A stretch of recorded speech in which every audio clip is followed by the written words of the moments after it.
బ్రహ్మాండమైన highly celebrated director, చాలా మంచి బడ్జ్ ఫిల్మ్ గురించి, రాజాసాబ్ గురించి. జనరల్లీ ప్రభాస్ గారి సినిమా అంటే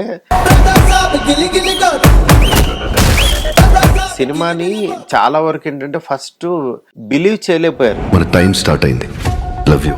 అలాగే రాజా సాబ్. ఫోర్స్డ్ గా అనిపించలేదా ప్రాజెక్ట్ మీకు? ఈ ప్రాసెస్ లో నాకేంటంటే అంత పెద్ద స్టార్ వచ్చినప్పుడు మీరు ఏం మెథడాలజీ ఫాలో అయ్యారు సార్ ఈ కథ చెప్పడంలో? లీనియర్ సినిమా లాగానే వెళ్తుంది నాది ఎప్పుడు, కానీ నాన్ లీనియర్ అనేది కానీ ప్రభాస్ని హ్యాండిల్ చేయడం అంటే పులినోట్లు బొరపెట్టినట్టే.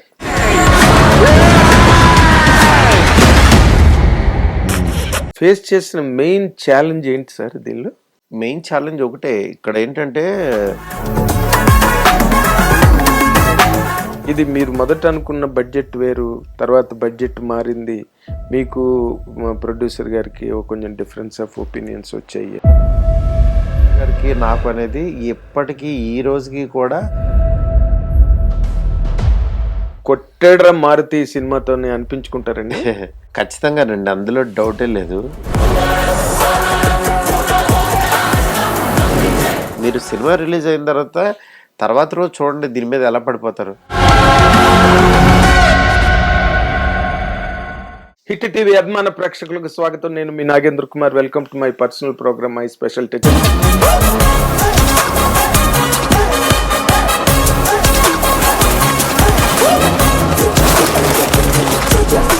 ఇప్పుడు మనతో పాటు స్టూడియోలోనే గెస్ట్, లబ్ధ ప్రతిష్ఠుడు, బ్రహ్మాండమైన highly celebrated director and greatly received technician of Telugu film ఇండస్ట్రీగా అతనికి మంచి హిట్స్ ఉన్నాయి అండ్ మంచి రెప్యుటేషన్ ఉన్న డైరెక్టర్. కాబట్టి దీనిలో పెద్ద జర్నీ అన్నది ఉండదు, కానీ బట్ రేపు 9వ తారీఖున రిలీజ్ కాబోతున్న పెద్ద జాగర్నట్ రిలీజ్ కాబోతుంది రాజాసాబ్. ప్రభాస్, ఇండియన్ హెర్క్యులస్ ప్రభాస్తో విశ్వప్రసాద్ గారు నిర్మిస్తున్న ఈ సినిమాకి డైరెక్షన్ బాధ్యతల్ని నిర్వహించిన మారుతి గారు ఇప్పుడు మనతో పాటు సినిమా ఇండస్ట్రీలో ఉన్నారు. లెట్ us take a view over his making styles and the troubles, travels and experiments in the film making. మీ అందరి తరఫున నేను ఆయన్ని కార్యక్రమానికి ఆహ్వానిస్తున్నాను. సార్ నమస్తే. సార్ నమస్తే. సార్ మారుతి గారు నమస్తే. నమస్తే. అండ్ చాలా మంచి బడ్జ్ ఫిల్మ్ గురించి, రాజాసాబ్ గురించి, north to south and south to north. దానికి 2 కారణాలు. ప్రభాస్ కాబట్టి ఆటోమేటిక్గా అది వస్తుంది. అవును. తర్వాత మీరు వేసిన సెట్ ఉంది చూసారా? అవునవును. అప్పుడు నేషనల్ మీడియా అంతా వచ్చి కవర్ చేసింది. కరెక్ట్.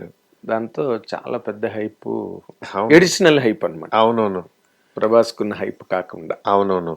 ఇప్పుడు ఈ హైప్ అన్నది సినిమాకి ఏ రోజైనా కూడా ఒక రిస్కే సార్. అవును కదా, దాన్ని మీరు ఎట్లాగా ఆన్సర్ చేస్తున్నారు సార్? హైప్ అంటే జనరల్లీ ప్రభాస్ గారి సినిమా అంటే ఆల్మోస్ట్ అందరూ ఆడియన్స్ చూడాలనుకుంటారు. ఆయన సినిమాని అసలు మిస్ అవ్వరు. అందులో ఒక డిఫరెంట్ జానర్ ఫిల్ము ఈయన ఎంజాయ్ చేస్తూ చేశారు ఆ సినిమా అనే దాన్ని అసలు మిస్ అవ్వరు. ఏ సినిమాకైనా సరే hero involvement in the sense క్యారెక్టర్లోకి ఇన్వాల్వ్ అయ్యి సినిమా చేశారని ఆడియన్స్కి కనుక రీచ్ అయింది అనుకోండి, ఆ సినిమాని ఖచ్చితంగా అసలు ఆడియన్స్ మిస్ అవ్వరు. దానివల్ల ఏంటంటే దీనికి మేము ట్రైలర్స్ కంటెంట్ వేసుకుంటా వచ్చేసరికి ఇవాళ ఆడియన్స్లో చాలా క్యూరియాసిటీ బిల్డప్ అయింది. అంటే ఫస్ట్ దీనికి మారుతి ఏం తీస్తాడు, ఎలాంటి సినిమా వస్తుంది అని, ఇట్లాంటి రెగ్యులర్ హర్రర్ కామెడీ ఏమో ఇది అనుకున్న వాళ్ళకి ఇది అలా కాదు, ఇది వేరే జోనర్ అని ఒక ట్రాన్స్ఫర్మేషన్ జరిగింది స్లోగా. అంటే ఈ సినిమాని చాలా వరకు ఏంటంటే ఫస్ట్ బిలీవ్ చేయలేకపోయారు. అంటే అసలు ఏమై ఉంటుంది అనే క్వశ్చన్లో, బిలీవ్ ఇన్ ద సెన్స్ ఒక కన్ఫ్యూషన్లో ఉండేవాళ్ళు ఆడియన్స్. అంటే ఒక డైరెక్టరు ఇట్లా తీస్తారనేది ఒక ఐడియా ఉంటుంది కదా, అలా వస్తున్నప్పుడు యాజ్ ఇట్ ఈజ్ దాని కంటిన్యూషన్ లాగానే ఉంటుంది. కానీ ఎప్పుడైనా ఒక కొత్త సినిమా వస్తున్నప్పుడు మాత్రం కన్ఫ్యూజ్ అవుతారు. కొత్త సినిమా ఏమవుతుందంటే ఇది ఎలా ఉండబోతుంది అంతకుముందు చూసామా చూడలేదు అంటే వీళ్ళకి దగ్గరలో ఏది దానికి రిజంబుల్స్ ఉండవు. అప్పుడు ఏమవుతుందంటే ఆ కన్ఫ్యూజన్ స్టేటస్లోంచి పాజిటివ్ దాంట్లోకి వెళ్తారు స్లోగా. ఈ ట్రాన్స్ఫర్మేషన్కి టైం పడుతుంది. అలాంటి దీంట్లో స్లోగా ఇప్పుడు చాలా హైప్ వచ్చిందనమాట రిలీజ్ బిఫోర్కి వచ్చేసరికి. డెఫినెట్గా దీని ఎక్స్టెన్షన్ రిలీజ్ రోజు ఆడియన్స్ చూసి ఆడియన్స్ ఎగ్జైట్ అయ్యి, ఎందుకంటే మాకు బిఫోర్ మేము చూసేసుకున్నాము సినిమా, మేము ఎంజాయ్ చేసాం కాబట్టి డెఫినెట్గా ఇది ఏం జరగబోతుంది అనేది మీకు తెలుస్తుంది ఒక 1 వీక్ 10 డేస్లో. కంప్లీట్ ఫుల్ ఫిల్మ్ చూసేసుకున్నారండి? అంటే మాకు ఎడిట్ అంటే ఒక్కొక్కటి ఆర్ఆర్లు అవి 1 by 1 అవుతూ ఉంటాయి కదా, ఇంకా అలంకరణ కదా ఇప్పుడు అంతా. అవునులేండి. వన్స్ కథ అయిపోయింది అనుకోండి, కథ అనేది సోల్ అయితే ఆత్మ అయితే, తేత అనేది యాక్చువల్గా శరీరం. దాని తర్వాత పోస్ట్ ప్రొడక్షన్ అనేది అలంకారం, అంటే ముస్తాబ్ చేయటం. ఎంత బాగా బట్టలేసి ఎంత బాగా మేకప్ చేసి ఎంత బాగా ఆడియన్స్ ముందుకు తీసుకొస్తే అబ్బా అంత బాగుందని అంటారు. అదేలేండి. ఇది ప్రాసెస్ అంతే. అంటే ఈ సినిమా ఎలా స్టార్ట్ అయింది, దీని మాతృక ఎక్కడ, లేకపోతే దీని తాలూకు జెనిసిస్ ఏంటి అన్నది అంత చాలా అది వైడ్లీ డిస్కస్డ్ అనుకోండి. ఆ పాయింట్ అడగట్లేదు కానీ ఫోర్స్డ్ గా అనిపించలేదా ప్రాజెక్ట్ మీకు? అంటే this is forced up on you కదా, ప్రభాస్ గారు అడగడం చేయడం అన్నది అంటే అసలు ఆ బిగ్ స్టార్, అంత పెద్ద బిగ్ స్టార్ పిలవడమే మామూలు జనరల్ గా ఒక మిడ్ రేంజ్ డైరెక్టర్ ఎక్కువ. అలాంటిది ఆయన ఒక ఎంటర్టైన్మెంట్, ఒక చిన్న మిడ్ రేంజ్ సినిమా చేద్దామని అనుకోవటం అనేది ప్లస్. ఈ ప్రాసెస్లో నాకేంటంటే అంత పెద్ద స్టార్ వచ్చినప్పుడు నాకు scale of the film thought process అది ఇంకొంచెం కరెక్ట్గా ఎక్కువ కనుక పెట్టి ప్రాపర్గా తీసుకెళ్తే దాన్ని నేషనల్ లెవెల్కి తీసుకెళ్ళచ్చు అనే ఒక ఇంటెన్షన్ తోటి చేసిందనమాట. అది మీ ఐడియావేనా నేషనల్ లెవెల్ వరకు తీసుకెళ్లాలన్నది? నేషనల్ వరకు అంటే నా ఐడియా అని కాదు, ఆయన సినిమా అంటే ఆటోమేటిక్గా వెళ్తుంది కదా. ఈ వెళ్ళే సినిమా ఇంకొంచెం ఆ కైండ్ ఆఫ్ అలంకరణ చేసి పంపిద్దాము, ఇది మన తెలుగు డెకరేషన్ కాకుండా అని చెప్పి అట్లా వెళ్ళింది అనమాట. అంటే మీరు ఎడిషనల్ గా అని కాదు, ఏం చేశారండి ఫర్ ది నేషనల్ పర్స్పెక్టివ్ లో సినిమా గురించి? అంటే ఇప్పుడు జానర్ అనేది అన్ని చోట్ల నేషనల్ అవ్వచ్చు, సౌత్ లో అవ్వచ్చు, హర్రర్ కామెడీ అనేది రీజనల్ కావచ్చు. కాకపోతే హర్రర్ కామెడీలో అన్ని రీజనల్స్ లోనూ డిఫరెంట్ అప్రోచ్ తో రకరకాల దెయ్యం కథలు బోల్డ్ తీశారు. అవునండి. ఇప్పుడు మీకు అవన్నీ దాటి ఒక ఫ్రెష్ కథలాగా కావాలి. ఇది కావాలి అనుకున్నప్పుడు ఖచ్చితంగా దీంట్లో ఒక కొత్త ఎలిమెంట్ ఉండాలి, అది ఫ్యాంటసీ. ఇందులో ఈ ఫ్యాంటసీ అనేది యాడ్ అవటం వల్ల సినిమాకి ఏమైందంటే స్కేల్ ఆఫ్ ద ఫిల్మ్ మారిపోయింది. నెక్స్ట్ పిల్లలు, ఫ్యామిలీసు అందరూ వెళ్ళేలాగా ప్రభాస్ గారి సినిమాని, ప్రభాస్ గారు అంటే ఆల్మోస్ట్ ఫ్యామిలీ అందరూ లైక్ చేస్తారు. అవును. అలాగా దాన్ని మార్చుకుంటూ చేసిన సినిమా ఇది. ఇప్పుడు ప్యూర్ బిగిన్ టు ఎండ్ ఒక దీంట్లో వచ్చిందనమాట. ఓకే. అంటే ఒక రీజనల్ గా తీసే సినిమాకి, అవును, నేషనల్ పర్స్పెక్టివ్ లో తీసే సినిమాకి what is the big difference అండి? అసలు ఒరిజినల్ డిఫరెన్స్ మీరు ఒక మేకర్ గా మాట్లాడాలంటే డైరెక్ట్ ఇక్కడ తెలుగులో అండి మనకి ఏంటంటే కొన్ని డైలాగ్ డ్రామా మీద వెళ్ళిపోయినా ఇబ్బంది ఉండదు, కానీ నేషనల్ లెవెల్కి వచ్చేసరికి డైలాగ్తో పాటు మెయిన్ కంటెంట్ కూడా ఉండాలి. కంటెంట్ ఇన్ ద సెన్స్ ఒక కొత్త ఎలిమెంట్, యాక్షన్ ఎలిమెంట్ అన్న యాడ్ అవ్వాలి, లేకపోతే ఇంకొకటి మన టేకింగ్ అన్న యాడ్ అవ్వాలి, లేకపోతే పాయింట్లో ఇన్నోవేటివ్ పాయింట్ అన్న యాడ్ అవ్వాలి. ఇట్లా యాడ్ అయ్యే అంశాలు చాలా ఎక్కువ ఉంటాయి. ఇక్కడ డైలాగ్ డ్రామా మీరు మిమ్మల్ని కూర్చోబెట్టి నవ్విస్తూ ఉన్నా సాటిస్ఫై అయిపోతారు, ఎందుకంటే మన కైండ్ ఆఫ్ కల్చర్ కాబట్టి. కానీ అక్కడ అలా ఉండదు. అది ఓకే. మీకు దాని మీద మీరు బాగా స్టడీ చేశారండి? స్టడీ ఏం చేయలేదు సార్. జనరల్గా స్టోరీ రాసుకున్నప్పుడు అది తెలియకుండా అది ఫస్ట్ హాఫ్ వరకు ఓకే, ఇక్కడ ఆడియన్స్ ఫుల్ సాటిస్ఫై అవుతారు, కానీ ఇక్కడి నుంచి నెక్స్ట్ లెవెల్కి ఎలిమెంట్ వెళ్ళాలి అనేది ఇంకా అక్కడి నుంచి రాసుకుని తీసుకెళ్ళింది అన్నమాట.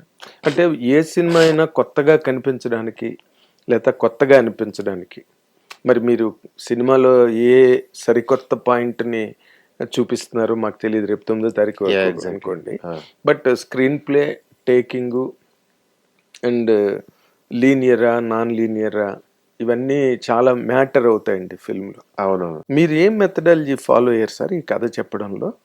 ఇది స్క్రీన్ ప్లే లీనియరా నాన్ లీనియర్ అండి? స్క్రీన్ ప్లే నాన్ లీనియర్, అంటే లీనియర్తో స్టార్ట్ అవుతుంది, లీనియర్ సినిమా లాగానే వెళ్తుంది నాది ఎప్పుడు. కానీ నాన్ లీనియర్ అనేది బ్యాక్కి ఒక ఫ్లాష్ బ్యాక్ దగ్గర నాన్ లీనియర్. ఫ్లాష్ బ్యాక్ అని కాదు, అంటే మీరు చూసిన సినిమాలో ఇంకో కోణం ఏముంది అనేది బిఫోర్ ప్రీ క్లైమాక్స్ దగ్గర నుంచి స్టార్ట్ అవుతుంది. మీరు అప్పటిదాకా లీనియర్ సినిమా లాగానే వెళ్తూ ఉంటుంది, ఓకే క్లీన్గా ఉంది వెళ్ళాలి. కానీ మీరు చూడని కోణం ఇందులో ఏముందా అని నేను మళ్ళీ రెక్టిఫైస్ చేసి చెప్తాను అనమాట, రివైజ్ చేస్తాను. ఓకే, అది. బట్ ఇందాక మీరు మాట అన్నారు చూడండి, అంటే ప్రభాస్ సినిమా అనగానే ఆల్ ఆడియన్స్, వయసుతో సంబంధం ఉండదు, అవును, జెండర్తో సంబంధం, అవును, రీజియన్ రిలీజియన్ లేనే లేదు అవును ఆయనకి. సో అన్ని కళ్ళు దాని మీద ఉంటాయి సార్, ఆ ప్రోడక్ట్ మీద. Correct. Maruti what newness Maruti could bring in the film అవును అనే దాని మీద వచ్చినప్పుడు what will be your answer అండి? మీరే చెప్తున్నారు ఒక 500 దెయ్యం కథలు వచ్చాయి. అవును ఖచ్చితంగా సార్. ఇప్పుడు ఆ కాన్ఫిడెన్స్ నాకు లేకపోతే ఆ మాట నా నోట్లోంచి రాదు జనరల్గా. ఎందుకంటే ఇది ఇంతవరకు అయితే తెలుగు కాదు, ఇండియన్ స్క్రీన్ మీద అయితే ఈ పాయింట్ రాలేదు. అంటే ఈ పెద్ద స్టార్స్ కూడా ఎవరు కూడా ఈ కైండ్ ఆఫ్ దాంట్లోకి రావాలనుకోరు. ఎందుకంటే ఇప్పుడు ప్రభాస్ గారు ఉన్నప్పుడు నేను కూడా 4 ఫైట్లు యాక్షన్ నీట్గా రాసి ఇది చేస్తే పాస్ అయిపోతాం. కానీ ఇలాంటి జానర్ సినిమా ఆయన చేయాలనుకున్నప్పుడు ఆయన చేస్తే ఆయన కైండ్ ఆఫ్ స్కేల్ని నేను దృష్టిలో పెట్టుకోవాలి, ఆయన ఫ్యాన్ ఫాలోయింగ్ని దృష్టిలో పెట్టుకోవాలి, ఇవన్నీ పెట్టుకుని ఆడియన్స్ని ఎంటర్టైన్ చేయాలి జనరల్గా. అది రెస్పాన్సిబుల్ ఎక్కువ ఉంటుంది ఇది. అది నేను ప్రాపర్గా నాకు వర్కౌట్ అయింది అనిపించింది, నేను చూసుకుని ఆయనకు కూడా ఒక సాటిస్ఫాక్షన్. మీరు చెప్పిన దాని ప్రకారం సార్ మీరు ఒక మిడ్ రేంజ్ డైరెక్టర్, మీకు మంచి హిట్స్ ఉన్నాయి, చెప్పుకోదగ్గ హిట్స్ ఉన్నాయి మీ కెరీర్లో. మారుతి అంటే ఒక మంచి ఇమేజ్ ఉంది ట్రేడ్లో కానీ పబ్లిక్లో కానీ. కానీ ప్రభాస్ని హ్యాండిల్ చేయడం అంటే అది ఆల్మోస్ట్ అవును పులినోట్లో బొరపెట్టినట్టే ఏమండి?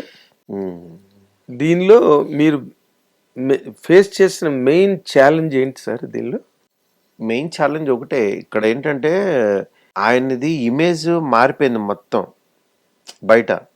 అంటే ఆయన ఎక్కడో ఉన్నారు ఆకాశంలో, ఆయన దిగి మన తెలుగు ఆడియన్స్ ఇది కిందకి దిగి ఒక మిడిల్ క్లాస్ కుర్రోడ్లాగా చేద్దామని అనుకున్నారు. ఇది ఆయన్ని దింపినప్పుడు ఏంటంటే మళ్ళీ చాలా జాగ్రత్తగా దింపాలి, సేఫ్ ల్యాండింగ్ చేయాలి, మళ్ళీ సేఫ్ ల్యాండింగ్ చేయాలి, మళ్ళీ తీసుకెళ్ళి అక్కడ పెట్టేసి మళ్ళీ వాళ్ళకి అప్పచెప్పాలి, పైన సినిమాలు తీసే వాళ్ళకి అప్పచెప్పాలి. ఇది టాస్క్. అంటే ఇప్పుడు నా సినిమాకి ఆయన దిగుతున్నప్పుడు కూడా, ఈయన దిగుతున్నప్పుడు కూడా చాలా అందంగా దిగుతున్నాడు అనేది అనిపించాలి నేను చెప్పేటప్పుడు. ఈ అందంగా దిగుతున్నాడు, ఇక్కడ ఆడుకుంటున్నాడు, ఇక్కడ ఇది చేస్తున్నాడు, అన్ని ఎమోషన్స్ ఇవన్నీ చేసుకుని మళ్ళీ అక్కడ పెట్టేసి వాళ్ళకి అప్పచెప్పాలి. ఇది టాస్క్ అనమాట. ఇది నాలంటోడికి టాస్క్. అంటే నేను అదైతే నీట్గా అయితే బ్లెండ్ చేసుకుంటా నేను అయిపోయింది నాకు. ఎందుకంటే ఇది కరెక్ట్గా కనుక చేశాను అనుకోండి, సగం పాస్ అయిపోయినట్టే సినిమా. మీరు కథలోనూ ఉంటారు, మీరు బయట అవుట్ ఆఫ్ ద బాక్స్ రారు మీరు. ఇది కథలోనే గనక ఇది గనక జరిగితే మనకి హ్యాపీగా ఉంటాం. అదైతే కన్ఫర్మ్గా బాగా వర్కౌట్ అయింది అనిపించింది నాకు ఆ ప్రాసెస్ అంతా. అది అంటే 3 ఏళ్ల జర్నీ, 100 రోజులు షూటింగ్. అవును ఏమండి, 100 కోట్లు బడ్జెట్. అవును ప్రతిరోజు ప్రతి గంట దాని మీదే బతికారు మీరు. అదే సినిమా మీద, అదే కథ మీద, అదే వర్క్ మీదే బతికారు. ఇంకో వైపు తిరిగి చూడలేదు. అవును మీరు కానీ, ఫర్ దట్ మ్యాటర్ ప్రభాస్ గానీ, అవును, అండ్ మీ ప్రొడ్యూసర్ విశ్వప్రసాద్ గారు కానీ, అవును, హోల్ క్రూ. కరెక్ట్ కదా. కొట్టేడ్రా మారుతి సినిమాతో అనిపించుకుంటారండి. ఖచ్చితంగానండి. అందులో డౌటే లేదు. కొట్టాడురా మారుతి ఇయన్నీ పక్కన పెడితే, అది ఎలా పక్కన మారుతి పెడతాం దగ్గర సార్? నుంచి ఇది ఎక్స్‌పెక్ట్ చేయలేదే. ఇంత క్లాస్‌గా కూడా తీస్తూ మాస్ ఎలిమెంట్ వదలకుండా భలే బ్యాలెన్స్ చేసుకుంటూ రాసాడే అని మాత్రం అంటారు. ఇదొస్తది. ఎందుకంటే మారుతి అంటే ఒక తెలియకుండా అంటే మామూలుగా ఏంటంటే కామెడీ ఏదో ఒకటి జనరేట్ చేసేసి అక్కడ పాస్ అయిపోయానని అనిపించుకుంటాడు కదా మామూలుగా కొన్ని విషయాల్లో. అలా కాకుండా ఇక్కడికి దిగి ఈ కథని ఇంత సిన్సియర్గా ఇలా చెప్పాడా, ఇంత ఆర్గానిక్గా చెప్పాడా, ఇలా తీసుకెళ్ళాడా జర్నీని అని మాత్రం సర్ప్రైజ్ అవుతారు. అంటే ఇప్పుడు ఇది మీరు చెప్పే దాంట్లో స్క్రీన్ ప్లే గేమే ఎక్కువ కనిపిస్తుంది. స్క్రీన్ ప్లే గేమే. స్క్రీన్ ప్లే గేమేనా? స్క్రీన్ ప్లే గేమే. అంటే ఎప్పుడైనా సరే ఎనీ ఫిల్మ్ స్క్రీన్ ప్లేనే మెయిన్. నేను ఎలా కూర్చోబెడతాననేది. కానీ దాంట్లో ఏదో ఒక ఇన్నోవేటివ్ పాయింట్ ఉండాలి కదా. ఆ పాయింట్ని పట్టుకుని మళ్ళీ ఎంటర్టైన్ చెయ్యాలి, చాలా రకాలుగా చెప్పుకుంటూ వెళ్ళాలి. ఇక్కడ నాకు ఏంటంటే ముగ్గురు అమ్మాయిలు ప్లస్ వేరే ఒక నానమ్మ కథ, వీటి మధ్యలో హీరో క్యారెక్టరైజేషను, దీన్ని అన్ని బ్యాలెన్స్ చేస్తూ తీసుకెళ్ళాలి సినిమా. లేయర్స్ ఎక్కువ, లేయర్స్ ఉంటాయి. లేయర్స్ ఎక్కువ ఖచ్చితంగా. అంటే పెద్ద పెద్ద హీరోలకి డెఫినెట్గా లేయర్స్ వేయాలి. అది వాళ్ళకి మీరు అంటే స్ట్రైట్ నేరేషన్ సినిమా లాగా చేసేసినా సరే మనం ఆల్మోస్ట్ అన్ని సినిమాలు వచ్చేసినాయి. మీరు ఇవాళ ఒక స్క్రీన్ ప్లే ఉండాలి, విజువల్ ఉండాలి, నెక్స్ట్ ద గ్రిప్పింగ్ నేరేషన్ ఉండాలి, మీకు ఎవ్రీ 10 minutesకి మీకు బోర్ కొట్టకుండా ఏదో ఒక ఎలిమెంట్ రావాలి, నెక్స్ట్ సీన్లోను డైలాగ్స్లోను కూడా స్క్రీన్ ప్లే ఉండాలి, సీన్ కొరియోగ్రఫీ వేరుగా ఉండాలి. ఇన్ని ఉంటేనే మీరు ఒక సీన్ గురించి టైం స్పెండ్ చేయగలుగుతారు. లేకపోతే ఇవాళ ఉన్న ఇన్స్టా రీల్స్కి దానికి మనకు వచ్చే మొబైల్స్కి అంటే బ్రెయిన్ మొత్తం మొబైల్ ఆక్యుపై చేసేసింది మనల్ని. అందుకని మీరు ఏమాత్రం బోర్ కొట్టి ఇచ్చేసినా సరే మొబైల్ ఓపెన్ చేస్తారు. అది చాలా డేంజర్. మీకు ఎప్పటికప్పుడు ఆ హై అది మెయింటైన్ చేస్తూ మీ లోపల ఆ ఇంట్రెస్ట్ తగ్గకుండా నేరేషన్ ఇవ్వాలి నేను. అంటే కాన్ఫిడెంట్గా ఎవ్వరు మొబైల్ చూడరు థియేటర్లో, అవును అనే కాన్ఫిడెన్స్ ఉన్నా సార్ మీకు? కన్ఫర్మ్గా సార్. అది లేకుండా ఇలా కూర్చోరు కదా ఫస్ట్. కోర్స్. అంటే ఇది ఇంటర్వ్యూ మోడల్లో అడిగే ప్రశ్నల్లో అదొక రొటీన్ ప్రశ్న కావచ్చు, బట్ 100% కన్కరెంట్ క్వశ్చన్ ఏంటంటే లార్జర్ దెన్ లైఫ్ ఇమేజ్ ఉన్న ఒక హీరోని హ్యాండిల్ చేసేటప్పుడు, అది హిందీ సినిమాలో అమితాబ్ బచ్చన్ గారితో ఫేస్ చేశారు ఒక టైంలో, అండ్ ఎన్టీ రామారావుతో ఫేస్ చేశారు ఆ ప్రాబ్లమ్, అండ్ చిరంజీవి గారితో కూడా మేకర్స్ ఆ ప్రాబ్లం ఫేస్ చేశారు. మీకు లార్జర్ దెన్ లైఫ్ ఇమేజ్ ఉన్న వాళ్ళు. అదేనండి, మీకు ఏమవుద్దంటే లార్జర్ దెన్ లైఫ్ వాళ్ళు మనకి నచ్చే విధంగా గనక బిహేవ్ చేస్తుంటే ఇంకా వాళ్ళ మీద ప్రేమ రెస్పెక్ట్ ఇంకా పెరిగిపోద్ది. ఇప్పుడు లార్జర్ దెన్ లైఫ్ వాళ్ళని ఇలాగే చూస్తూ ఉంటాం. కానీ ఒకరోజు సడన్గా ఇప్పుడు మనకి సీఎం పిఎం వీళ్ళందరినీ అలా చూస్తుంటాం. ఒకరోజు సడన్గా మన ఇంటికి భోజనానికి వచ్చారనుకోండి వాళ్ళు, అసలు మనకి ఇంకా అంత పెద్ద వ్యక్తి ఇలా భోజనానికి వచ్చాడు, మనతో ఇంత మంచిగా మాట్లాడాడు అనేది హై ఉంటుంది చూడండి. ఆ వ్యక్తి మీద గౌరవం ప్రేమ ఇంకా రెట్టింపు అయిపోద్ది. అది రాజాసాబ్ సినిమా. మ్యాజికల్గా ఉంటుంది. మ్యాజికల్ అంటే మీకు మన కోసం ఈ ప్రభాస్ గారు ఇంత ఇంత ఎంటర్టైన్ చేస్తున్నారా, ఇలా మన కోసం దిగిపోయాడా, ఒక నానమ్మ గురించి, ఒక వీళ్ళ గురించి, మన ఇంట్లో ఫుడ్ గురించి ఇంత జోవియల్గా మాట్లాడుతున్నాడా అనేది మీకు చాలా ఇష్టంగా చూస్తారంట ఆ వ్యక్తిని. ఓకే, అది నేను చెప్పేది. అంటే మీరు హ్యాండిల్ చేసిన మీ మోడస్ ఆపరెండిలో ప్రభాస్ గారి చుట్టూరా కథ తిరుగుతుందా, లేదా కథని ప్రభాస్ గారు లీడ్ చేసుకుని ముందుకెళ్తారా? ఆయన తాలూకు వెయిటేజ్ ఎంత? కథని ఆయన మోసారా, ఆయన్ని కథ మోసిందా? అంటే అంటే వాళ్ళ నానమ్మ కథని ఆయన భుజం మీద వేసుకుని ఎలా నడిపాడు అనేది తన కథ అంతే. తన జర్నీనే 100%. పెద్ద హీరో ఉన్నప్పుడు ఆటోమేటిక్గా తనదే ఉంటుంది. అంటే మెయిన్ ఈస్థెటిక్ వాల్యూస్ అనేది కొన్ని ఉండాలండి సినిమాకి. అంటే పెద్దవాళ్ళకి ఒక ప్రభాస్ లాంటి వ్యక్తి వాళ్ళ నానమ్మకి ఎంత రెస్పెక్ట్ ఇస్తున్నాడు, మామూలుగా ముసలోళ్ళని మనం పట్టించుకోం. అలాంటి ఆవిడ ప్రాణానికి కోసం ఇతను ఎంతవరకు వెళ్ళాడు. ఒక ముసలావిడ ప్రాణం అంటే ఎవడికి పెద్ద పట్టించుకోడు. చనిపోయిన ఎప్పుడు పోతే చాలని చాలే 70 years వచ్చినాయి ఇంకేముందలే అని అనుకుంటారు కదా. ఆ ఏజ్లో ఆవిడని కాపాడుకోవడానికి ప్రభాస్ లాంటోడు ఎంత కిందకి దిగిపోయాడు అనేది ఇది ఉంటుంది. అదే మీ ట్రైలర్ టీజర్ అవన్నీ చూసినప్పుడు చాలా షాకింగ్ గా అనిపించాయండి. మొన్న రిలీజ్ చేసిన మీ ట్రైలర్ కూడా 3 నిమిషాలు 11 సెకండ్లు. అవును, అసలు ఎవ్రీ ఫ్రేమ్ ఒక ఫిల్మ్ లాగా ఉంది. Every frame. అవును, దాంట్లో సస్పెన్స్ ఉంది, ఫ్లాష్ బ్యాక్ ఉంది, గాడ్జిలాలు వచ్చాయి, క్రొకడైల్స్ వచ్చేసాయి, 3 అమ్మాయిలు.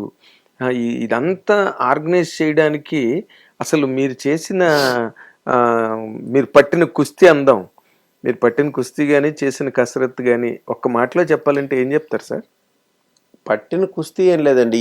ఈ సినిమా ఈ రిక్వైర్మెంట్ అడుగుతున్నప్పుడు దాని గురించి మనం ఏంటంటే బెస్ట్ ఇవ్వాలి. నేను యానిమేషన్ బ్యాక్గ్రౌండ్ నుంచి వచ్చాను కాబట్టి 2D 3D యానిమేషన్స్ అన్నీ చేశాను కాబట్టి నాకు అది నాకు ఈజీ అయింది ఫస్ట్. వేరే వాళ్ళకంటే కొంచెం కష్టం, కానీ ఇది నాకు నేను వేసుకున్న డ్రాయింగ్స్ ఇది అవ్వచ్చు, ఆ క్యారెక్టర్ని బిల్డ్ చేసిన ఇది అవ్వచ్చు. మీరే వేసుకున్నారు సార్ డ్రాయింగ్స్ అన్ని? నేనే వేసుకున్నాను. వేసుకుని యాక్చువల్గా నాకు స్టోరీ బోర్డ్ ఆర్టిస్టులు ఉంటారు, వాళ్ళకి అప్ చెప్తాను నాకు క్యారెక్టర్ ఇలా కావాలి, ఇది ఐడియా ఇట్లా.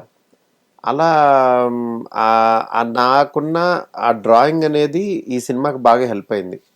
మీకున్న డ్రాయింగ్ సెన్స్. ఓకే. సుప్రసాద్ గారు 1-2 ఇంటర్వ్యూలో కూడా నాతో అన్నారు, ఇది గ్రాఫిక్స్ అన్నది అదంతా ఒక పెద్ద మాఫియా అండి, ఎప్పుడు ఇస్తారో తెలీదు, ఎప్పుడు వస్తుందో తెలీదు. ఆ ప్రాబ్లమ్స్ అన్ని ఆయన రంగంలోకి దిగారు. అందుకే ఆయన ఇవాళ సినిమా ఈ టైంలో రిలీజ్ అవుతుందంటే ఓన్లీ బికాస్ ఆఫ్ విశ్వ గారు. విశ్వ గారుకి అసలు గ్రాఫిక్స్ మీద విపరీతమైన గ్రిప్పు.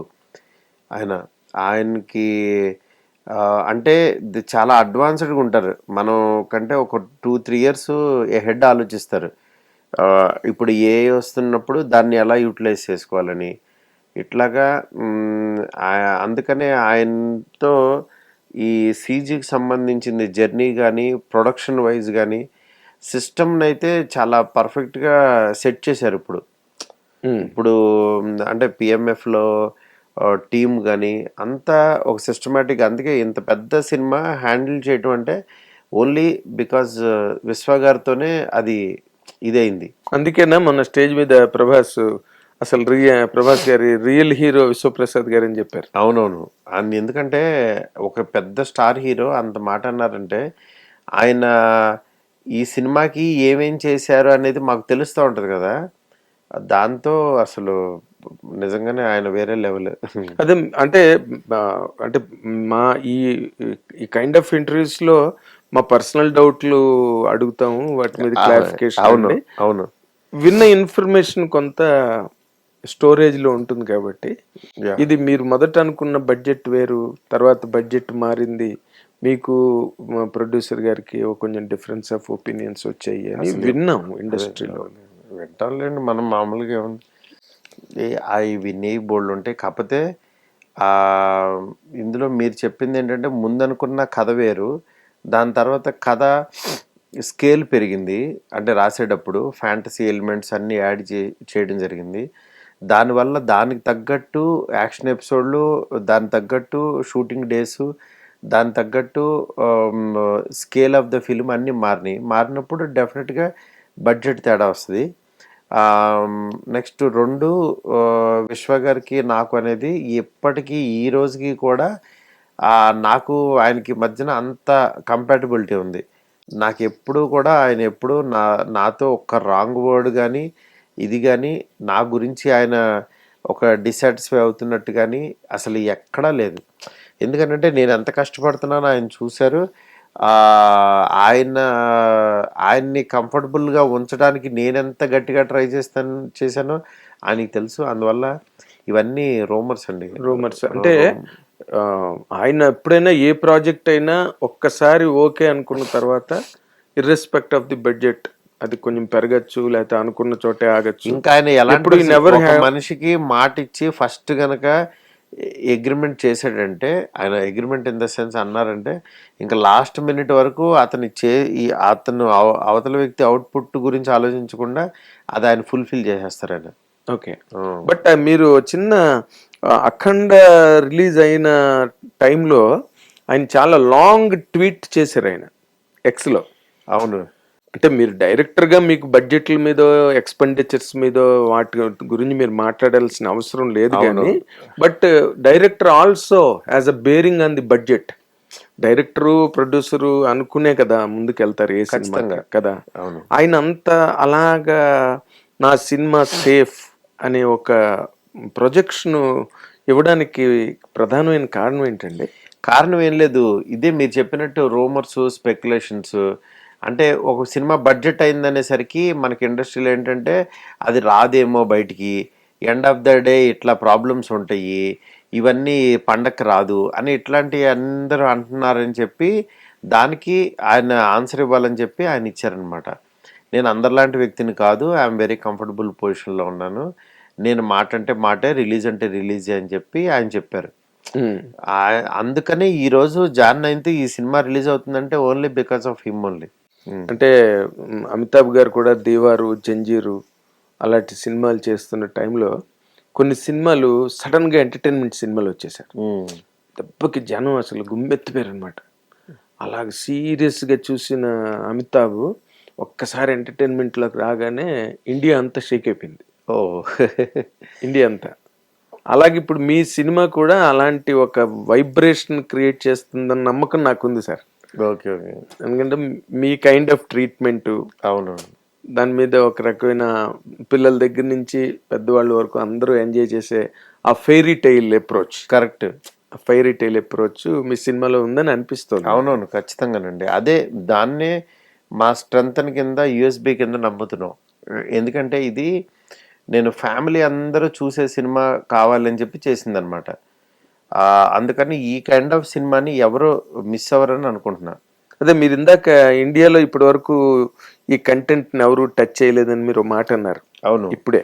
అవును. అది అంటే ప్రభాస్ రిలేటెడా, కథ రిలేటెడా అని అంటే ఇప్పుడు మా గ్రాండ్ మదర్ని పట్టుకొచ్చారు, గ్రాండ్ ఫాదర్ ఉన్నాడు. అవును. అసలు గ్రాండ్ మదర్, గ్రాండ్ ఫాదర్కి మధ్యన మెయిన్ హీరో కథ అనేది ఇంతవరకు ఈ ఇండస్ట్రీలో ఎక్కడ రాలేదు కదా. తాత విలనయ్యి నానమ్మ కోసం ఒక మనవడు ఏం చేశాడు అనేది వీళ్ళ ముగ్గురు మీదే ప్లే ఉండటం అనేది లేదు కదా అసలు. లేదు. అది యాక్చువల్గా పెద్ద హీరోకి, మళ్ళీ దట్టు ఒక పెద్ద స్టార్ హీరోకి వీళ్ళ ముగ్గురు మధ్యనే గేమ్ ప్లాన్ అనేది అది ఇంతవరకు లేదు. కాబట్టి నేను అది బిలీవ్ చేస్తున్నా. కానీ అలాంటి పాయింట్ మీరు డ్రైవ్ చేసినందుకు ముందు మీకు కంగ్రాచులేషన్స్ సార్. థ్యాంక్ యూ, నిజంగా చెప్తున్నాను. ఎందుకంటే అలాంటి ఒక తిమ్మింగలం లాంటి ఒక హీరోని తీసుకొచ్చి, అవును, తిమ్మిని బమ్మిని చేసి కథను వేరే మోడల్లోకి తీసుకెళ్ళడం అన్నది మాత్రం ఈ పరకాయ ప్రవేశమే. అవును, దానిలో కానీ ఈ కథ మీకు మొదటి నుంచి చాలా రోజులుగా మైండ్ లో ఉందంట కదండి? అవునండి, పాయింట్ ఉంది, ఎప్పటి నుంచో ఉంది. ఎందుకు మరి ఎక్స్పెరిమెంట్ చేయలేదు? మరి ఏ హీరో మీద అది? ఎక్స్పెరిమెంట్ అని కాదు, నా దగ్గర రకరకాల చాలా పాయింట్లు ఉన్నాయి. నేను ఎప్పుడు ఈ ఎక్స్పెరిమెంట్ లాగా నేనేమి ఇదవను. అంటే experiment in the sense why you never tried about it అని. ఆ కంటెంట్ ఈ రోజు వరకు బయటికి తీయడానికి కారణం ఏంటండి? బడ్జెట్ ఎక్కువ అవుతుందనా? ఆల్మోస్ట్ అంతే కదా. అంటే బడ్జెట్ గురించి అని కాదు, అంటే ఈ పాయింట్ నాకు హర్రర్ కామెడీ తీయాలి అని నేను మళ్ళీ ప్రేమ కథా చిత్రం తర్వాత అనుకోలే. అంటే నేను తీసిన జానరే మళ్ళీ నాకు తీయాలని నాకు ఆ ఎగ్జైట్మెంట్ లేదు మెయిన్. కానీ ఈయన వచ్చిన తర్వాత హర్రర్ కామెడీ చేద్దామని అనుకుంటే నేను ఎగ్జైట్ అవ్వటం కోసం ఏదన్నా ఫ్యాంటసీ ఎలిమెంట్ ఉండాలని పెట్టుకున్నాను. నెక్స్ట్ ఇంకొకటి ఇది రెగ్యులర్ కదా, పోనీ ఇంకొక రకమైన సైకలాజికల్గా వెళ్దాము అని చెప్పి అట్లా నాకు నేను మూడేసుకుంటూ దీన్ని ఫ్రెష్గా మార్చుకున్నాను నేను. లేకపోతే హర్రర్ కామెడీ అనేది ఆల్రెడీ చూసేసిన సినిమాలండి. మీరు ఎన్ని చేసినా సరే బయటకు వచ్చేటప్పుడు, ఇంటికి వెళ్ళేటప్పుడు మీరు తీసుకెళ్ళరు, దాన్ని క్యారీ చేయరు. హర్రర్ కామెడీని చూసాం కదా అని థియేటర్లోనే వదిలేస్తారు. ఏవో కొన్ని సీన్లు నవ్వుకున్నాం ఇది ఇది అని అనుకుంటారు కానీ బట్ ఇంటికి తీసుకెళ్ళాలి ఈ సినిమా. నెక్స్ట్ ఆయన చేసిన సినిమాల్లో అన్నిట్లో ఈ సినిమా కూడా గుర్తుండాలి అని అంటే it has to be something different, లేకపోతే కష్టం అవుతుంది. అదేలేండి. అంటే ఇప్పుడు మీరు ఇందాక అన్నట్టుగా ఈ స్త్రీలు గీలు అన్ని బోల్డ్ వచ్చేసి ఇండియన్ సినిమాలోనే, అవును, అండ్ ఫారిన్ ఫిల్మ్ ఎక్స్పోజర్ కూడా ఉంది ఇక్కడ, Correct. వెస్ట్రన్ ఫిల్మ్ ఎక్స్పోజర్ ఉంది. కరెక్ట్. అండ్ అక్కడ కట్ చేస్తే జేమ్స్ కెమెరూన్, స్పిల్బర్గ్ వాళ్ళందరూ ఇక్కడికి వచ్చి రాజమౌళి గారికి దండాలు పెట్టే రేంజ్కి ఇండియన్ సినిమా అండ్ మైక్రో లెవెల్లో తెలుగు సినిమా వెళ్ళిపోయింది. అవును. ఇప్పుడు నెక్స్ట్ మీరే ఆ స్టెప్లోకి వెళ్ళేది, నమ్ముతారా అది? ది గాడ్స్ గ్రేస్ డెఫినెట్గా కదా. అంటే ఇప్పుడు ఆ రేంజ్ కి రీచ్ అవ్వాలి, 100% రీచ్ అయితేనే ఈ సినిమాకి, ఈ బడ్జెట్కి, మీరు పెట్టిన ఎఫర్ట్కి, వాటన్నిటికీ ఒక మూల్యం, వ్యాలిడిటీ. అవును, అది జరుగుతుందని మీరు అనుకుంటున్నారా? కన్ఫర్మ్గా అండి. ఎందుకంటే ఇది ఇప్పుడు ఏదైనా సరే మంచి కథ, ఆ థింకింగ్, దాన్ని వే ఆఫ్ అప్రోచ్ అంటే తీసే విధానం, ఇవన్నీ కనుక కుదిరితే ఆ ఇండియన్ సినిమా చూడటం కోసం, అంటే కొత్తదనం చూడటం కోసం ఆడియన్స్ రెడీగా ఉన్నారు. ఇది ఇప్పుడు డెఫినెట్గా నేను పెద్ద హీరోతో నేను చేసిన ఈ హర్రర్ ఫ్యాంటసీ ఎలిమెంట్స్, దీనికి ఒక సెగ్మెంట్ ఆఫ్ పీపుల్ రెడీగా ఉన్నారు. అంటే పిల్లలు కానీ ఫ్యామిలీస్ కానీ వీళ్ళందరూ, మీరు సినిమా రిలీజ్ అయిన తర్వాత రోజు చూడండి దీని మీద ఎలా పడిపోతారు. ఎందుకంటే దీన్ని మిస్ అవ్వరు ఎవరు. అంటే తక్కువ మీ ఫుట్ ప్రింట్స్ లో పరిగెడతారు. అంటే ఇది ఫుట్ ప్రింట్స్ లో వెళ్ళాలన్నా స్కేలు, డబ్బులు ఉండాలి. మళ్ళీ అదొక ప్రాబ్లం. అది పెద్ద థ్రెట్ కదండి. అది థ్రెట్. మీరు అందుకే కదా ఇప్పటి వరకు దీన్ని బయటకు తీయండి. అలా కాదు, ఈయన వచ్చారు కాబట్టి నేను బయటికి తీసా. That's what I'm saying. అంటే ఈయన వచ్చిన తర్వాత నేను ఇప్పుడు ఆయన వస్తున్నాడని తెలిసినప్పుడు ఆయనకి సంబంధించిన వంటకాలన్నీ పెడతాం కదా. అంతేగా. అప్పుడు ఆటోమేటిక్గా అది ఎక్కువ ఇది ఉంటుంది కాబట్టి అది అలాగా ఒక మంచి రూపు తీసుకుంది ఇది. అదేలేండి, 10 మందిని ఇన్స్పైర్ చేయగలిగితే అదే సినిమా అండి. ఖచ్చితంగా ఆడియన్స్ నే కాదు, నెక్స్ట్ మీ వెనకతలు వచ్చే డైరెక్టర్స్. అవును, మీరు ఒక కొత్త ఇది మీరే కదా ఒక టైప్ ఆఫ్ పారాడైమ్ సెట్ చేసింది కొత్త డైరెక్టర్లకి ఒక టైంలో. అవునవును, ఇలా కూడా చేయొచ్చు మనం చిన్న సినిమాలని. పెద్ద సినిమాకి కూడా మీరు అలాంటి ఒక ఎగ్జాంపుల్ని సెట్ చేయగలిగారు అనుకోండి. కరెక్ట్. ఇంకంతకన్నా మీ సినిమాకి కావాల్సిన సెలబ్రేషన్ మరి లేదు. అవును, పార్ట్ 2కి వెళ్తున్నారని. అవును, ఇది పార్ట్ 2 కూడా ఉందండి. పార్ట్ 2 రిస్క్ అవ్వదా సార్? అంటే ఈ కథను లాగితే గనక రిస్క్. మనం కథను లాగట్లా, జోనర్ని లాగుతున్నాం 2 అని, అంతే. అంతేనా? అంటే ఇప్పుడు నార్మల్గా ఇప్పుడు మన అక్కడే చూసాము, పార్ట్ 2 చాలా హెవీ అయ్యి దానికి కావాల్సినంత రెస్పాన్స్ వచ్చినట్టుగా ట్రేడ్లో ఎవరు మాట్లాడట్లేదు. పార్ట్ 2 అన్నది ఆర్గానిక్గా బయటికి అనౌన్స్మెంట్లు గట్ట లేకుండా అది ఆర్గానిక్గా స్టార్ట్ అయితే పార్ట్ 2 అన్నది పార్ట్ 1కి బేరింగ్ అవుతుందా? అంటే జోనర్ అండి. అంటే హర్రర్ ఇది, ఈ ఎలిమెంట్స్, ఈ జోనర్ని 2 కింద మేము కన్వర్ట్ చేసుకుంటున్నాం. అంటే మామూలుగా 2కి తీసుకెళ్ళాలండి. దాంట్లో ఆయన క్యారెక్టర్ ఎలా ఉండబోతుంది అనేది జస్ట్ లీడ్ ఇచ్చాను అంతే నేను. క్లైమాక్స్లో లాస్ట్లో అంతే. అదే ఓపెన్ ఎండింగ్ ఇచ్చారు అంతే. అంతేనా? అంతే. అంటే ఈ సినిమా కంప్లీట్ అయిపోద్ది పూర్తిగా. ఈ సినిమా కథ మొత్తం పూర్తి అయిపోయిన తర్వాత వేరే కథ స్టార్ట్ అవ్వడానికి లీడ్ ఇచ్చా అంతే నేను. కొరత ఉంచలేదు కథలో. అసలు ఈ కథలో కొరత కాదు, కథ అయిపోతుంది ఇది పూర్తిగా సుఖాంతమే. ఓకే. కానీ మరి సంజయ్ దత్ని క్యారెక్టర్ని పెట్టడంలో డైరెక్టర్గా మీ తాలూకా ఇదేంటి సార్, కన్సెప్షన్ ఏంటి సార్? సంజయ్ దత్ని ఎందుకు తీసుకొచ్చారు? అంటే only for pan India look? Sanjay Dutt pan India look కాదండి నాకు. అంటే మనకి తెలిసి సంజయ్ దత్ గారు ఒక పాన్ ఇండియా విలన్ లాగా బాగా నాకు సెట్ అవుతాడు. ఫస్ట్ విలన్ లుక్ కానీ, ఆయన జెస్చర్స్ కానీ, బాడీ లాంగ్వేజ్ కానీ సంథింగ్ డిఫరెంట్గా ఉంటుంది. ఆయన మెస్మరైజ్ చేస్తాడు. స్క్రీన్ ప్రెజెన్స్ ఆయనది వేరే లెవెల్ ఉంటుంది. ఆయన్ని కరెక్ట్గా ఇన్వాల్వ్ చేయగలిగితే ఆయన దగ్గర నుంచి బెస్ట్ అవుట్పుట్ డ్రా చేయొచ్చు మనం. ఆయన అంత ఈ పర్సన్ అనమాట. నాకు ఆ విషయంలో చాలా బాగా అనిపించింది. అందుకని చెప్పి సంజయ్ దత్ గారిని అంటే ఈ క్యారెక్టరైజేషన్ చెప్పినప్పుడు ఆయన బాగుంది అని ఇంకా ఆయన ఇంట్రెస్టింగ్గా చేశారు. ఆయన చేస్తున్నప్పుడు ఇంకా నేను క్యారెక్టర్ని ఇంకా డెవలప్ చేసుకుంటూ ఇంకా ఇంప్రవైజ్ చేశాను. అసలు క్లైమాక్స్ అయితే ఆయన ఇరక్కొట్టేశాడు అసలు పెర్ఫార్మెన్స్. అవునా? అంటే మీరు ఇంకెవరినైనా 1, 2, 3 ఏబిసి ఆప్షన్స్ పెట్టుకుని చేశారా, లేకపోతే స్ట్రైట్ సంజయ్ దత్? స్ట్రైట్ సంజయ్ దత్. నానమ్మ క్యారెక్టర్ మాత్రం నేను హేమా మాలిని గారిని అప్రోచ్ చేయం.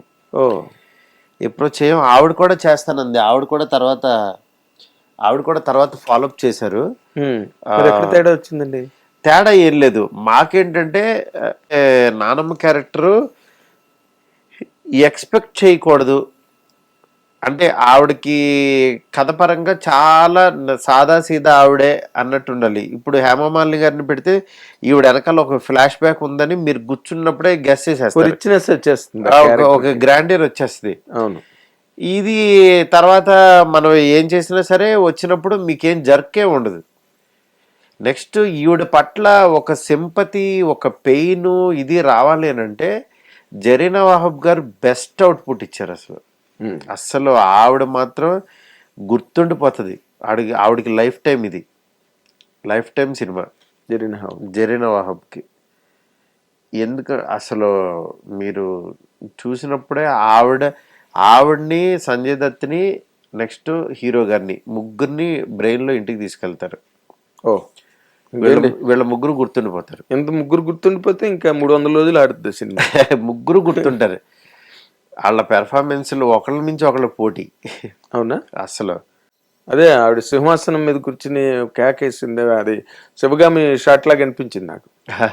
రాజమౌళి మన బాహుబలిలో అవునవును వాళ్ళు శ్రీదేవి అనుకుని ముందు మళ్ళీ ఆవిడ గొంతం కోరికలు తట్టుకోలేక దండం పెట్టేసి రమ్యకృష్ణ తెచ్చారు అన్నారు. బట్ మీరు ఇక్కడ ఆవిడ ఇమేజ్కే భయపడ్డారు అసలు. అంటే ఆవిడ ఇమేజ్ నాకు యాడింగ్ గురించి పక్కన పెడితే సినిమాకి మామూలుగా మనం అమ్మడానికో దేనికో ఇదో వచ్చామో కానీ దీనికి మాత్రం నాకు అంటే ఆ క్యారెక్టర్కి కరెక్ట్గా సెట్ కాదనిపించింది. నేను హీరో గారికి పంపించాను అప్పుడు. విరాట పర్వం సినిమాలో ఆవిడ జరీనా వాహబ్ గారు చేసింది పంపించాను. చిన్న బిట్ బాగుంది, ఈవిడ చాలా పెర్ఫార్మర్, నీకు ఓకే అనుకుంటే వెళ్ళిపోవడానికి అని అన్నారు. అంతే. అంటే ఆవిడకి అంత పెద్ద ఇమేజ్ లేని యాక్ట్రెస్, టాలెంటెడ్ యాక్ట్రెస్ కాబట్టి అంతే క్యారెక్టర్ వరకే చూస్తారు. అంతే అంతే అంతే. చాలా మందికి తెలియదు జరీనా వాహబ్ ఎవరో కూడా ఈ జనరేషన్ కి. కరెక్ట్. హేమమాలిని గారే తెలియదు అనుకోండి. Of course. అవునవును. అంతా ఇప్పుడు కొత్త హీరోయిన్లు మూడ్లో ఉన్నారు. వరల్డ్ హీరోయిన్లు అంటే గుర్తొచ్చింది. ఇప్పుడు మీరు సినిమాలో 3 హీరోయిన్లు. అవును.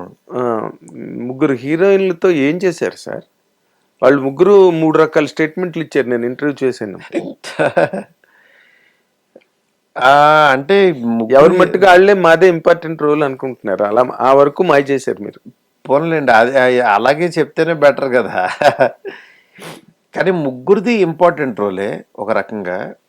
ఎవరి కాళ్ళకే ఇంపార్టెంట్. నేను రౌడీ అని చెప్పింది రిద్దిక కుమార్. కరెక్ట్. ఈ సినిమాలో నేను రౌడీ అండి అంది. తనేమో ఫ్రెండు, ఫిలాసఫరు, గైడు అనేదో చెప్పింది నిధి అగర్వాల్. ఇంక మాళవిక మోహన్ ఇంకో ఏదో చెప్పింది. 3 ఇల్యూజన్స్ లో ఉన్నారు వాళ్ళ క్యారెక్టర్ గురించి. స్క్రీన్ ప్రెజెన్స్ నిధికిను మాళవికకి ఎక్కువ ఉంటుంది సినిమాలో. రిద్దిక్ కుమార్ రిధికి తక్కువ ఉంటుంది. మాళవిక చాలా బాగా మీకు ఆ అమ్మాయి కనిపిస్తుంది. నెక్స్ట్ ఒక సాఫ్ట్, ఒక లవబుల్ క్యారెక్టర్ లాగా నిధి కూడా చాలా బాగా కనిపిస్తుంది. ఇద్దరేనండి మనకి స్క్రీన్ మీద. అసలు ఇద్దరు చాలా నీట్గా ఒక దీంట్లో ఉంటారనమాట. అంటే ప్రభాస్ గారు మిమ్మల్ని అడిగారు అన్నది అందరికి మొత్తం ప్రపంచం అంతా తెలిసిపోయింది అనుకోండి. అవును. నాకు ఒక్కరు సరిపోరు బ్రో, 3 ఉండాలి అలా ఆయన అన్నది ఏంటంటే ఒక ఇద్దరిని పెట్టచ్చా అని అడిగారు. ఇద్దరిని పెట్టచ్చా అంటే నేను 3 పెట్టమని నేను. అంటే ఇన్ ది సెన్స్ నేను అన్నది I have to correct my self. ఒకరు సరిపోరు ఇన్ ది సెన్స్ ఈ వాంటెడ్ ఏ మోర్ ఒక మంచి ఎంటర్టైనింగ్ అట్మాస్ఫియర్ కావాలి, హీరోయిన్స్ ఎక్కువ ఉంటే ఎంటర్టైనింగ్ అట్మాస్ఫియర్ అంటేనే ఆ ఆయన stiffness తగ్గుతుందని. ఇద్దరిని పెడదామా అని అంటే నేను ముగ్గురిని పెడదామని పెట్టాను అనమాట అంతే. థర్డ్ ఆప్షన్ ఎందుకు తీసుకున్నారు మీరు? అంటే ఆయనకి ఇద్దరు ఆప్షన్స్ ఉంటే బాగుంటది అని అనుకున్నప్పుడు ఇంకో మనం సినిమా ఓకే చేయించడం కోసం అప్పుడు ఇంకోటి పెడదాం అన్నా నేను.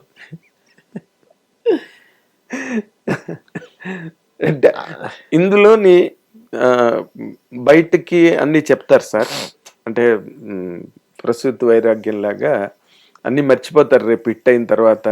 ఎలాగే పెద్ద హిట్ అవుద్ది film, all across the country పెద్ద హిట్ అవుతుంది సార్ ఈ సినిమా. నేను ఇప్పుడు రాసుకోండి, నేను చెప్తున్నా సూపర్, చాలా పెద్ద సక్సెస్ అవుతుంది. Thank you. ఎందుకంటే ఎందుకు దానికి నాకున్న లాజిక్ ఏంటంటే, మీ ఎక్స్పీరియన్స్ లో చెప్పండి. నా ఎక్స్పీరియన్స్ లో చెప్తున్నాను సార్. నేను అలా మనం ఎప్పుడో మాట్లాడుకున్నప్పుడు కూడా నేను 1-2 సార్లు మీతో అన్నా, అమితాబ్ గారు దేవారు, జంజీరు ఇలాంటి సినిమాలు చేసి అసలు భీకరంగా గంభీరంగా బేస్తో డైలాగులు చెప్తూ అసలు వస్తే చాలరా కొడతాడో చంపుతాడో అనుకునే ఒక ఇమేజ్ ఉన్న రోజుల్లో ఆయన చేసిన కొన్ని ఫిల్మ్స్ అండి, సత్యపే సత్తా అలాంటి సినిమాలు అసలు జనాల్ని అసలు థియేటర్లో చంపేసాయి. ఆయన చంపడం కాదు, స్క్రీన్ మీద ఆ నవ్వలేక అబ్బా అమితాబ్ గారిలో ఇంత ఉన్నదా ఎంటర్టైనింగ్ యాంగిల్ అన్నది ఒక న్యూ ఎక్స్పీరియన్స్ ఫర్ ఆడియన్స్. అదే ఎందుకంటే ఇది more loved across the country కాబట్టి ఆ ఇమేజ్ ఈ రోజున ప్రభాస్కు ఉంది. కరెక్ట్. సో తను కామెడీ చేయడం, ఎంటర్టైన్మెంట్ చేయడం ఎంతవరకు అన్నది నా జడ్జిమెంట్ ప్రకారం బాగా ప్లస్ అవుద్ది సినిమాకి. అదే నేను కానీ ఆయన కానీ అనుకునేది అదే. ఎందుకంటే ఇది మనకి రకరకాలుగా ఈయన ఈ సినిమాలో ఎన్ని రకాలుగా కనపడాలో అన్ని రకాలు కనపడతారు. ఆయన way of modulation, dialogue delivery, సీన్స్లో మళ్ళీ ఆ క్యూట్ సీన్స్, సినిమాకి ఏం కావాలో ఎంత కిందకి దిగారో అంత కిందకి యాక్ట్ చేయడం, ఇవన్నీ కామన్ ఆడియన్ని కూర్చోబెట్టేస్తాను అనుకుంటున్నాను నేను. గ్యారంటీ అండి. మీ జడ్జిమెంట్ని నేను ఎప్రిషియేట్ చేస్తున్నా. అంటే ఆ క్యారెక్టర్ గ్రాఫ్ని అలాగ నడపాలి, ఇలా నడిపితే ఆ ట్రావెల్ నమ్మి వెళ్ళటమేనండి అంతే. ఇంకా అంతే సార్, మనకి ఏది నచ్చిందో ఇంకా అది ఆడియన్స్ చూస్తారని ఆ కామన్ సెన్స్ని మిస్ అవ్వకుండా చేయాలి అంతే. ఇప్పుడు తీసుకుంటారు, ఎందుకంటే నేను ఆయన్ని ఎలా చూడాలనుకుంటున్నానో, ఎలా ఉంటే బాగుంటుందని అనుకుంటానో అలా తీసేది సినిమా అంతే. గుడ్. కల్కిలో కూడా ఆయన చాలా ఎంటర్టైనింగ్ గా ఉంటాడు ప్రభాస్ గారు. కరెక్ట్ కదా? అవునవును, గివెన్ ఏ ఛాన్స్. అవును. ఇప్పుడు దానికి దీనికి కంపేర్ చేసేటప్పుడు కంపారిజన్ వస్తుంది ఎంటర్టైనింగ్ అనగానే. మీకు అనిపించిన బేసిక్ డిఫరెన్స్ ఏంటి సార్ మీ క్యారెక్టర్ ఆర్టికులేషన్ లో? అది ఎంటర్టైన్మెంట్ అంత కామెడీ అంటే అది వేరే వరల్డ్ అండి కంప్లీట్గా. క్యారెక్టర్ చిన్న జోవియాలిటీ ఉన్న దాంట్లో అది వేరే వరల్డ్లో ఆ క్యారెక్టర్ని ప్లేస్ చేసి అట్లా వెళ్ళిన సినిమా అది. ఇది అలా కాదు, ఇది కామన్ మ్యాన్, మన తణుకు తాడేపల్లిగూడు ఇలాంటి ఈ సెక్టార్లో ఊర్లో ఉండే ఒక పర్సన్ ఎలాంటి ప్లేస్కి వెళ్ళాడు అనేది ఆ ట్రావెల్ ఉంటుంది. ఎప్పుడైనా వరల్డ్ సెపరేట్ వరల్డ్ అయిందనుకోండి, అప్పుడు మనకి సగం ఆ వరల్డ్ కొంచెం కాసేస్తుంది స్క్రీన్ మీద, ఇప్పుడు సపోర్ట్ ఉంటుంది. ఇప్పుడు అలా కాకుండా ఈ క్యారెక్టర్ ఇలా ఉంటూ వేరే వాళ్ళకి తీసుకెళ్లారు అంతే. అంటే మీరు ట్రైలర్లు అన్ని చెప్పారు కదండి, పెద్ద కోట, ఎవరు తాత, అవును, నాయనమ్మ, అవును, మన టైం స్టార్ట్ అయిందని చెప్పి ప్రభాస్ డైలాగు. అవునవును, అది ఎవరి టైం మీ గురించి పెట్టుకున్నారేమో అనుకుంటున్నాను డైలాగ్. మన టైం స్టార్ట్ అయింది బ్రో. ఏం లేదు, అనిపించిందా మీకు నా టైం స్టార్ట్ అయింది? టైం స్టార్ట్ అయింది. నేను అసలు ఎన్నిటి మీద ఉండనండి బేసికల్లీ. నా టైం చేసామా లేదు, ఫస్ట్ మన రెస్పాన్సిబిలిటీ మనం సక్రమంగా చేసాము. ప్రొడ్యూసర్ గారి హ్యాపీ, హీరో గారి హ్యాపీ, అంతే కావాలి మనకి. ఇవాళ ఫోన్ చేసినా సరే, అంటే 3 సంవత్సరాలు జర్నీ చేసిన తర్వాత విశ్వ గారు నేను ఒక అరగంట కూర్చొని మాట్లాడుకుంటున్నాం, హీరో గారు నేను చాలా హైలో మాట్లాడుకుంటున్నాం. ఈ ఆనందం రిలీజ్ బిఫోర్ వచ్చిందని అంటే పని అయిపోయినట్టే. కరెక్ట్.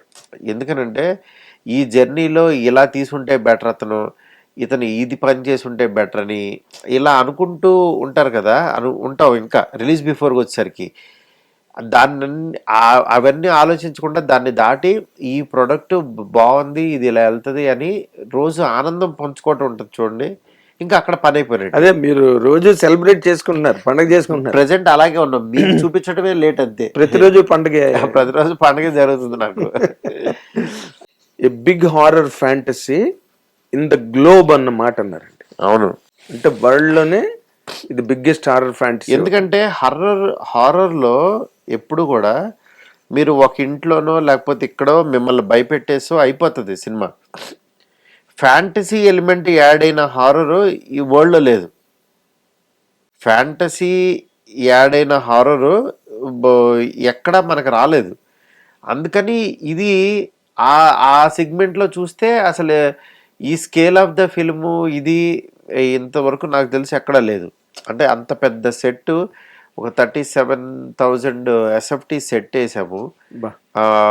ఆ సెట్లో ఇంత స్పాన్లో తీసామనంటే అది ఎవరు బిలీవ్ చేయరు. అవునండి. అది బట్ బికాస్ ఆఫ్ ప్రభాస్ గారు ఇట్స్ హ్యాపెన్. అదేలేండి, మీరు ఎఫర్ట్ చేయగలిగారు అంతే. ప్రభాస్ గారికి ఉండే రిచ్ ఇమేజ్ వల్ల. ఖచ్చితంగా కదా.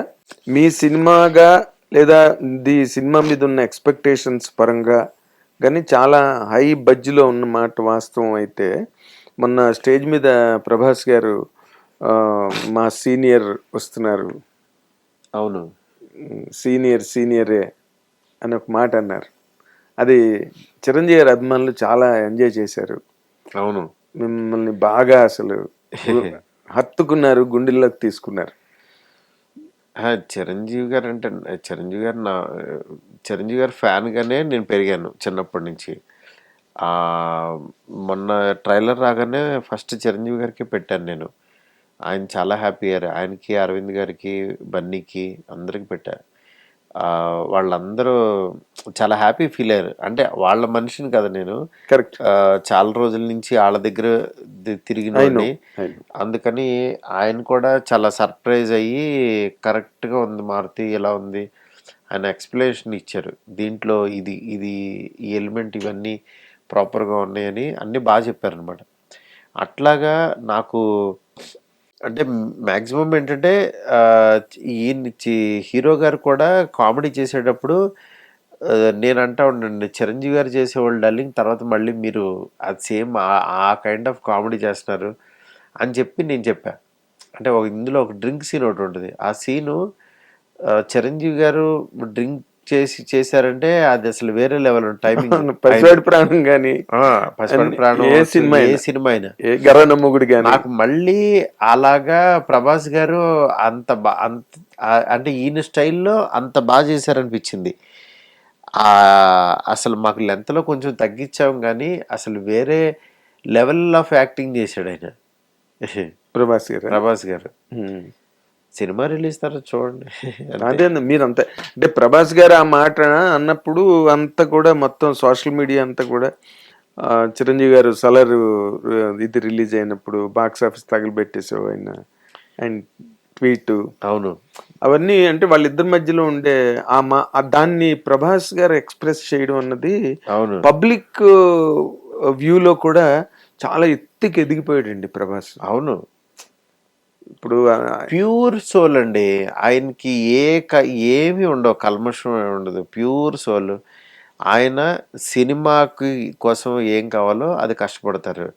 నెక్స్ట్ వేరే విషయాలు ఏది బ్రెయిన్లోకి ఎక్కించుకోరు, ఎవరిని కించపరచరు, అందరూ బాగుండాలని కోరుకుంటారు. వేరే వాళ్ళ సక్సెస్ని ఈయన ఎంజాయ్ చేస్తారు. అసలు చాలా అలాంటి రేర్ పీస్ ఆయన. అంతే, రేర్ పీస్, అంతే, లిమిటెడ్ పీస్, అంతే, లిమిటెడ్ ఎడిషన్. అంటే మీరన్న లక్షణాలన్నీ ఒరిజినల్ గా చిరంజీవి గారు అండి. ఆయన ఎవరు కూసేస్తారు, ఆయన పైన ఆయన చేసుకుంటారు. ఎవరి సినిమా అయినా వచ్చి సక్సెస్ అయితే మెచ్చుకుంటారు, ట్రైలర్ దగ్గర నుంచి అప్రిషియేట్ చేస్తారు. అవును, కాబట్టి అదే ఫుడ్ స్టెప్స్లో ప్రభాస్ కూడా ఉండడం అన్నది అతని కెరీర్కి ప్లస్ అవుతుందండి. కరెక్ట్, అవును. అతని లైఫ్కి ప్లస్ అవుతుంది. సో 100% మీ సినిమాకి అన్ని మంచి లక్షణాలు ఉన్నాయండి. అంటే ఒక స్టాండర్డ్ హిట్ అయ్యే ఫీచర్స్ అన్నీ ఉన్నాయి ఫిల్మ్లో. అండ్ బాగానే భయపెట్టారు మొన్న మీరు ట్రైలర్తో కూడా. Thank you. కాబట్టి మీ సినిమా భయపెట్టే సినిమాగా భారీ ఎత్తు విజయం, ఘన విజయం సాధించాలి. అండ్ పార్ట్ 2కి ఈ సినిమా బాగా ప్లస్ అవ్వాలి తప్పకుండా. ఎందుకంటే మీ జానర్ మా సేమ్ జానరు, బట్ ఈ సినిమా కంప్లీట్ అయిపోతుందని చెప్పారు కాబట్టి. అవునవును, అంతవరకు మీరు you played safe. Exactly. Sure అండి. Thank you. Good luck Maruthi garu. All the very best. పెద్ద హిట్ అయిన తర్వాత 10వ తారీఖున మళ్ళీ మనం కలుద్దాం. Thank you. షూర్. అది పెద్ద హిట్. థ్యాంక్ యూ అండి. Thank you so much. Okay, ఇది మారుతి గారు చాలా గ్యారంటీగా చూడండి. రిలీజ్ అయ్యమన్నాడు ఎలా ఉంటుందని చెప్తున్నారంటే 3 ఏళ్ల ప్రయాణం తర్వాత మాట్లాడుతున్న మాటలకి గట్టి పునాది ఉన్నది అక్కడ.